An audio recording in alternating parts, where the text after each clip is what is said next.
obviously the Georgia Senate runoff was between David Perdue and John Ossoff and Raphael Warnock and Kelly Loeffler. So we're going to go straight to the outcomes, right? Raphael Warnock beat Kelly Loeffler. We found that out like midnight, before midnight, right? Around 11 minutes. Say before mid. No, well, I think before midnight it was pretty clear that was going to be the case. It wasn't called by like AP till around, I think it was like 2 a.m. But before midnight, it was pretty clear that was going to happen. And then when was Ossoff called? His was called yesterday. His was called during the whole during the whole Capitol Hill thing. Yeah. So, real quickly, I wanted to one of our episodes, I forget which one, it was at the very beginning before the actual general election, so it was probably sometime in October. Okay. I was talking about how we were getting all these different ads, Ms. Melons, right? The most melons that I've ever gotten in my entire life. And how Kelly Loeffler's and David Perdue's, they were very much about upholding the Anglo-Saxon hierarchy. And, you know, it was us against them kind of idea. This is the very last one I got. I would hope, because I got it today. So there's probably still some coming in tomorrow and maybe a little bit into early next week. I just thought this one actually made me laugh out loud at the mailbox when I saw it. This is just so ridiculous. I don't know if you can read it. Yeah, but Christmas. Basically it's talking. Actually, can you see it on your screen? I can, but I can read it. It says, Christmas could look very different next year if Democrats Raphael Warnock and John Ossoff are elected. It's a nice little white family. I guess the big thing is that they're eating Spam instead of turkey. I wonder, did Spam sponsor that ad? Is it like that? That's like very big on the paper. Yeah, and just so people know who sent this ad, it was paid by the Senate Leadership Fund. So can you raise it up just a little bit? Okay, protect Georgia, protect America, vote no on Warnock and Ossoff. Yeah, and this is just hilarious to me. There's a little scratch off at the end. You scratch off to find out the 12 days of what you'll get with a Republican. Anyways, because radicals, Warnock and Ossoff, because they're not radical, they're freaking left of center. But anyways, although I feel like, I don't know if you get that, I feel like Raphael Warnock is low key a radical. No, not a radical. I actually feel like Warnock gives me some progressive vibes, dog. I don't know if you can see. It's radical liberal Georgia. Yeah, and there's a guy with a skateboard. Radical liberal Georgia.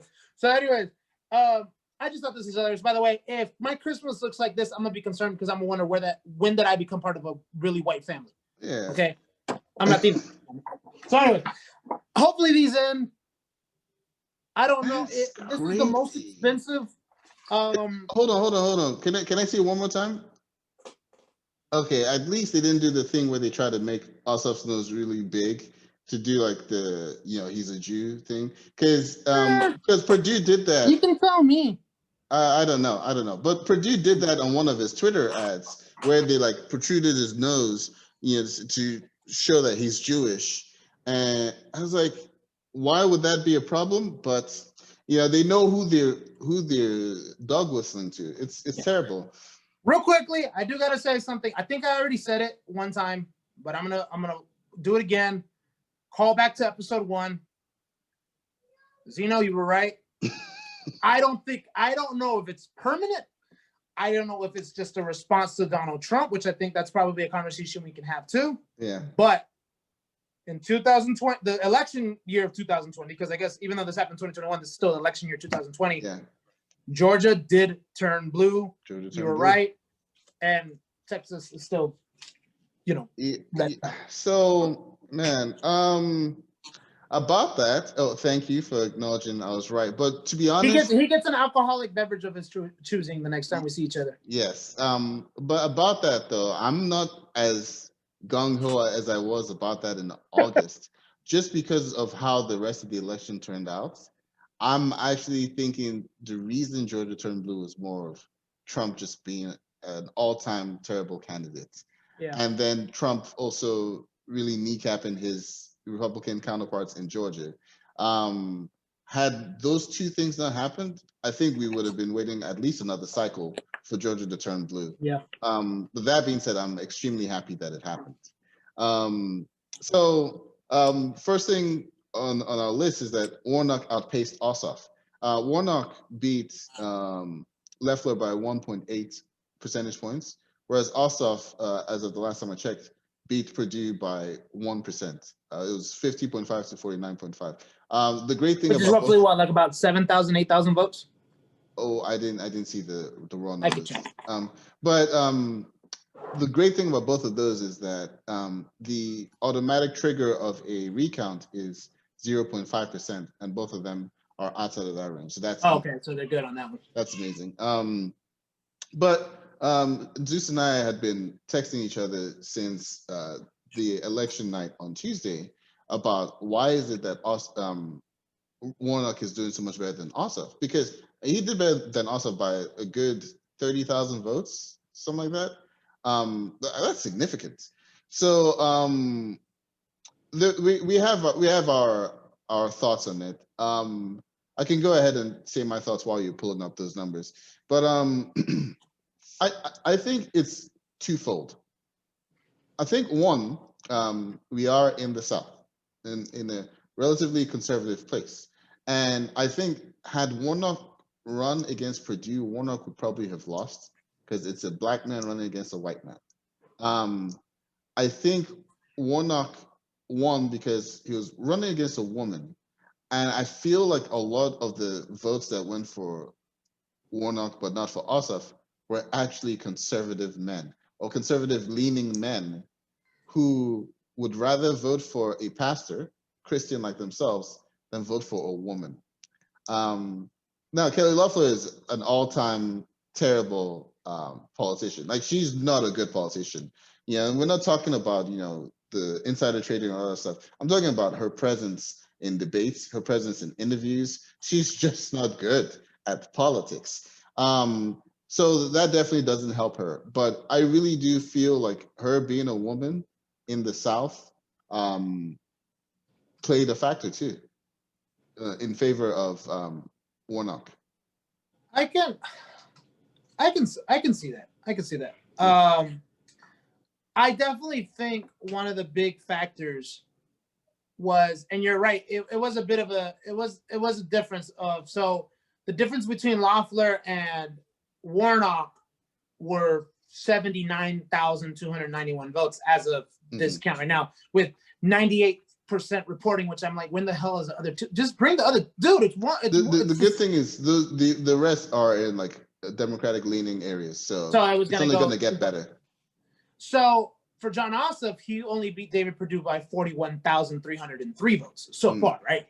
So honestly, the reason I would have problem with the whole woman part, don't get me wrong, I know that misogyny is involved somewhere in there, right? The same way, even though the same way misogyny will be in there, racism will be in there. I think with Kelly Loeffler, the thing is though, Republican men love their conservative women. Like, they love the conservative women. In positions of power, though? I can understand what you're saying there. I don't know. I honestly just feel like with Raphael Warnock, I just feel, one, they really they couldn't get too much out of him in regards to like what's wrong with him. Whereas Kelly Loeffler, they have a whole big list of it, right? Yeah, they had those speeches. I'm surprised that the attacks on the Black church didn't hurt him more than it did. Like, actually, it didn't hurt him at all. I honestly, the reason I think the attacks on the Black church didn't really do anything is because those same type of sentiments are being said in a lot of white churches about, the government doing this, the government being unchristian, like, you know what I'm saying? Not serving two masters. Yeah, there's a lot of that. And then the thing is, though, Raphael Warnock, I think his counter to that was genius. So in case nobody's been bombarded with these wonderful ads, Kelly Loeffler first released an ad on Raphael Warnock, quoting him out of context. basically, saying the police, you can't serve the military and serve God, which by the way, the Bible itself says that. You can't, police have thug mentality, stuff like that. And it was within the context of his actual preaching, right? Because he was, how long has he been a preacher at Ebenezer Church? I don't know about Ebenezer Church, but I know he's been a preacher for at least something like 30 or almost 30 years. For a very long time, because my pastor, who I listen to on YouTube, Ricky Temple, I listened to him. If I'm not mistaken, he's been a pastor for 39 years, and he was talking about Raphael Warnock. He's saying Raphael Warnock is actually a friend of mine, and I've known him since he was a teenager. So it's less than 30 years, but it's been quite a minute. I know he was at Ebenezer when Obama was inaugurated, because sometimes when I'm bored, I go and watch old footage of things. And I was watching the inauguration day of, on election day when Obama won the election, and they're showing all these scenes of all these people crying and all that stuff, first Black president. And they showed Ebenezer Baptist Church. You see Al Sharpton, you see Raphael Warnock there. And I was like, oh my God, that's Raphael Warnock, because obviously I didn't know of him till this year. So I honestly feel like his response was genius to that. He was like, he was like, you've heard all these ads by Kelly Loeffler. He's walking a dog.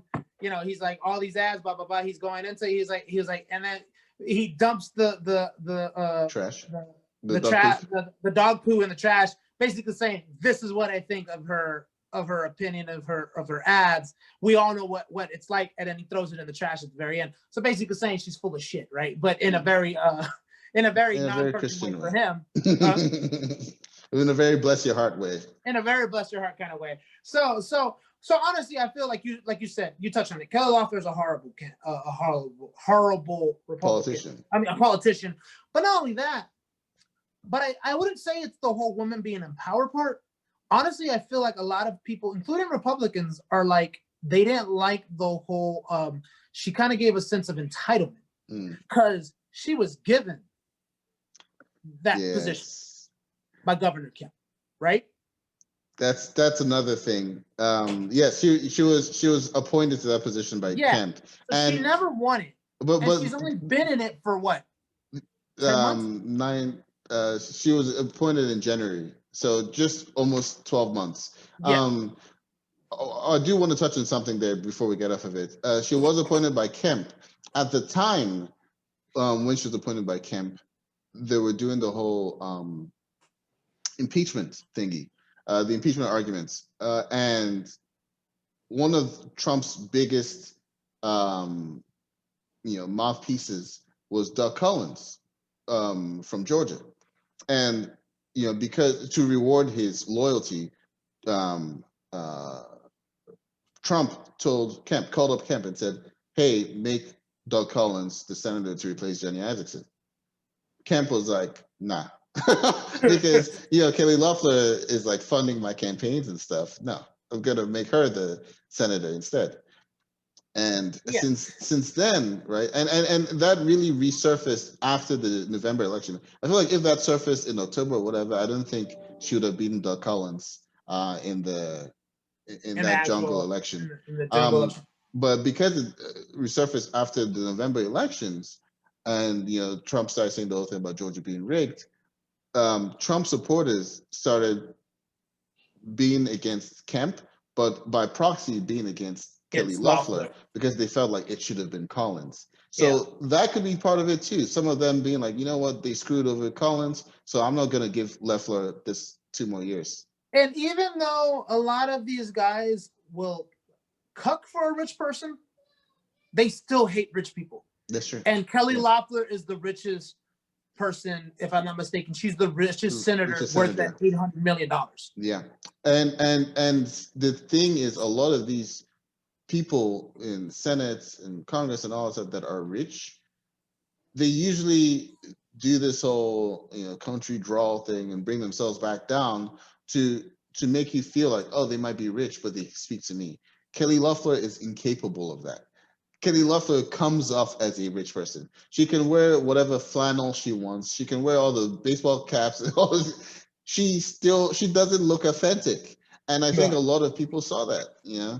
So, And speaking of authenticity, let's go to David Perdue and John Ossoff. Let's touch on that one, right? Because like you said, Warnock outpaced them. I honestly think with David Perdue, it's just one of those things is how long has he been in that position, right? It's a familiarity. Thank you, Jesus. I know words, but he speaks them better. He's been since what, 2000? No, this is 2014. This was his first term, but it's the family, Thank you, Perdue. Yeah, people know Perdue. It's a known entity in Georgia politics. Yeah, so it's just, but his were just as bad. Because one thing that happened is that something that you said when he was making fun of Kamala, when he was making fun of that name, is you're like, David Perdue's gonna mess around and find out that Georgia's a lot more diverse than you think. And there was this whole his ads were so white saviorish, talking about a vote for Perdue to save America. Yeah. And then he's walking in these like his blue jeans and that one, what's it called? What is there a particular name for those brown coats that people wear, like the brown? I know what you're talking about, but no, I don't know what they're called. Oh, okay, well, anyways, like just trying to look like a farmer or whatever, down home. Yeah, exactly. And then he's one of us. I'm one of y'all. Or that one ad they had with, it's like it looks like the Stepford Wives, right? Just a bunch of white ladies in a circle, and then one black lady, and then they're all talking about Perdue will work for American jobs, and he'll stop us against socialism. And then it's just like, look, you are ignoring a complete block because, like you said, all your ads were very white. So when you're saying he's gonna bring back America to its glory days, I'm like, yo, bro, I was never part of those glory days. Yeah. Like people like me were never part. People who look like Zino is obviously he's an immigrant, but people who look like Zino, they're not from those glory. They were never benefiting from those glory days. So like you're already telling us like, yo, I'm not looking out for you. All right, well then I'm not gonna vote for you. Do you know the number one question I get from like Perdue Leffler supporters on like Facebook? Like when I engage in like Facebook arguments over something, right? Which, by the way, Zino doesn't as much as I do. I haven't gotten Facebook banned yet. But like when I engage in Facebook arguments, and I try not to. It's like, if someone is saying something blatantly false or blatantly racist or something like that, I will engage. But I try not to. So someone was saying something about Raphael Warnock, and I responded, right? The question I always get is, are you even from here? Or are you even a citizen? I always get that question. I love it because my Facebook profile picture is from my dad's 70th birthday, and traditionally what we do is all the children of the person celebrating, they wear like the same outfit, right? So we all had this blue outfit on, and then my dad had like his outfit. So that's my profile picture, that blue native outfit. And then obviously the name is, not Anglo, right? So yeah. So the guy was like, "Oh, are you even American?" Freaking love that question, because every time I get it, I dig in, and I like turn their world upside down, and I show them I actually know more about their politics and about their country than they do themselves. That's honestly what I would tell you, that you should automatically tell them. I was like, hey, I'm more American than you because I actually had to test for it. Yeah, exactly. Yeah. And then but what him, that guy who asked me, are you even a citizen? And people like him show me about the Perdue Leffler camp, or really Southern Republicans, to be honest, is that their strategy is, we know this particular group likes us. Let's maximize their turnout to 100%. Whereas the Democratic strategy is, let's try and get a little from this group. Let's try and get a little from that group. Let's try and get a little from this group, and hope that turnout is enough. Outsizes this turnout. And unfortunately for the Republicans, it's starting to outsize. You know, Georgia can remain blue if people keep coming out to vote, because the minority, it's starting to become a majority minority state, where if you add up the Hispanics and the Asians and the blacks and all that stuff, they outnumber white Yeah. voters. You know, Yeah. and Republicans need to get out of that mindset where it's like we just have to maximize white people. And they really do, because remember what I said when Bernie Sanders didn't win, right? I said the problem with him not winning, in my opinion, is also, at least definitely in 2016, is one thing that he had more than anybody was the youth vote. Mm-hmm. And when this case, it didn't not really, because it's just that Donald Trump is that bad, and that's why Joe Biden. We had 4 years of Trump, so yeah, exactly. So that was like the bar. The bar was, are you Trump? So once you're not, you got that bar. Are you Trump? You pass that bar, you've already passed that bar, so you really didn't have to do much. But if this was a normal election, and let's say it was Trump versus Biden, I still think Trump might have won, because Biden wasn't going to get out those youth votes. And that's, I think, one thing that's starting to happen is a lot of the big numbers that came out in this election here in Georgia is the young voters. Yes. Because the young voters are, one, if they turns, I know there's a lot of people that, try to say millennials or zennials or whatever. They're not as dumb as people want to act like they are. Like, oh, they're all into, these shows and these ads. I don't They're think among the most educated group now. Yeah, I don't think the issue has ever been them being dumb. I think it's being Engaged, aloof, or not. Yeah, exactly, not being engaged. But I think they're wrong in that. I think they're actually very engaged. Yeah. They're very politically activated. Because they're the ones setting the trends. Yeah. I mean, all these TikTok trends of like, that are politically related, and it's them. It's people who aren't even old enough to vote yet. And you want to know who the biggest youth group was? They said was actually African American voters too. Mm. And I think a lot of it is also one of the things that I think happened with this election is, and we'll see for sure if this is the case, when Stacey Abrams comes for her revenge. When is the governorship? Is every 6 years? I think it's only 4 years. It's every 4 years. Okay, so it's like a presidency every 4 years. Yeah. So in 2022, because Stacey Abrams is inevitably going to be the Democratic candidate for governorship, unless she ends up saying something really stupid, and then Well, I mean, I don't see who would challenge her at this point. Nobody will, because she is literally like, her answer to Kim's voter suppression was creating an organization that fights voter suppression. And not only that, but she ended up giving the Democrats Georgia, which hasn't happened since, I 92. think, which was Clinton. Yeah. And even then, before that, it was Carter. Yeah, 1980, then 92, then now. So yeah, this is and Carter was because he's from Georgia. From Georgia, exactly. He's a peanut. By the way, sorry, did I say 80? Sorry, 76. Okay, first time that actually he won't be at an inauguration, and I say, and it's not a snipe at Biden. It's just that him and Miss Carter are in their 90s, high 90s. 96 and 93. Yeah, so listen, Jimmy Carter to me is a saint. So as long as he can stay healthy, I'm all for it. So anyway, but yeah,